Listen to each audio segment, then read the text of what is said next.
மாதம் 2000 ரூபா ஒவ்வொரு ரேஷன் அட்டைதாரர்களுக்கும் அப்படின்னு எடப்பாடி தேர்தல் வாக்குறுதி கொடுத்துருக்காரு.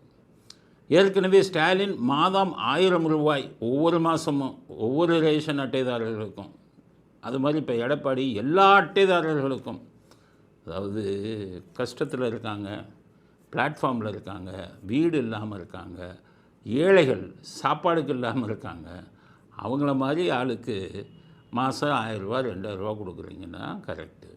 2.25 கோடி ரேஷன் கார்டு வச்சுருக்காங்க.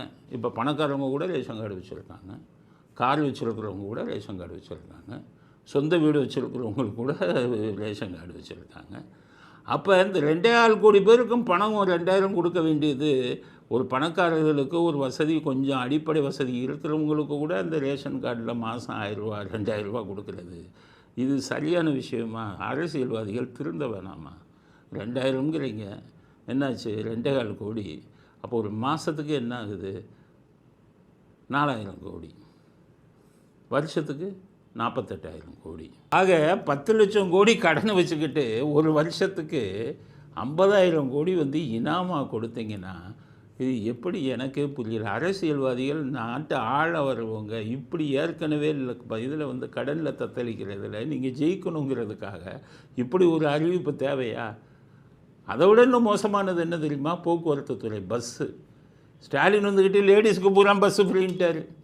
இவர் தேர்தல் வாக்குறுதி எடப்பாடி கொடுக்குறாரு, ஆம்பளைக்கும் பஸ்ஸு ஃப்ரீன்னு. முதல் கட்ட தேர்தல் வாக்குறுதிகள்.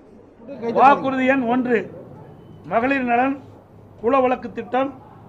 சமூகத்தில் பொருளாதார சமநிலையை உருவாக்கிட குலவிளக்கு திட்டத்தின் மூலம் அனைத்து குடும்ப அட்டைதாரர்களுக்கும் ஒவ்வொரு மாதமும் உதவித்தொகையாக ரூபாய் 2000 வழங்கப்படும்.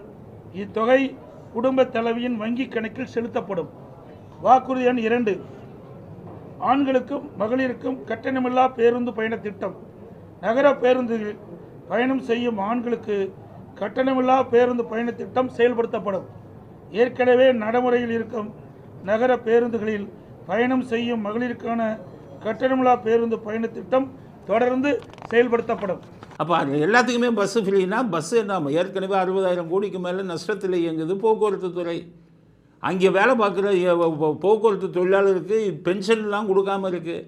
இதில் போயிட்டு எல்லாத்தையுமே ஓசினா அந்த ஓடுற பஸ்ஸுக்கு பூரா கண்டக்டருக்கு யார் சம்பளம் கொடுப்பா, டிரைவருக்கு யார் சம்பளம் கொடுப்பா, எந்த பணத்தில் கொடுப்பீங்க, பெட்ரோலோ டீசலோ எப்படி போடுவீங்க, புது பஸ்ஸுகள்லாம் எப்படி வாங்குவீங்க? அப்போ இன்னும் கடனில் மூழ்காதா போக்குவரத்து துறை? இதை விட எப்படி